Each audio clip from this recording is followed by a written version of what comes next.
Welcome to Kenton Teaches. Enjoy the video.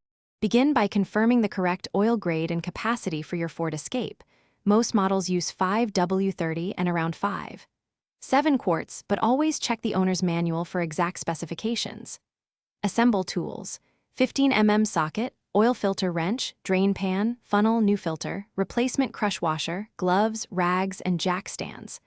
Park on a level surface, set the parking brake, chalk wheels, and let the engine warm for 5 to 10 minutes to thin the oil for easier drain. Run the engine for 5 to 10 minutes to warm the oil, then turn off the vehicle and remove the oil fill cap to vent the system.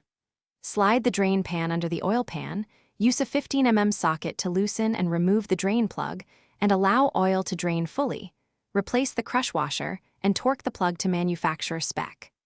Locate and remove the oil filter with a wrench. Lightly oil the new filter gasket. Install the new filter by hand until snug plus 3/4 turn. Install the oil fill cap and pour in the specified oil amount. Begin with 4 quarts, then add to a total around 5.7 quarts of 5W30 while checking the dipstick to reach the full mark.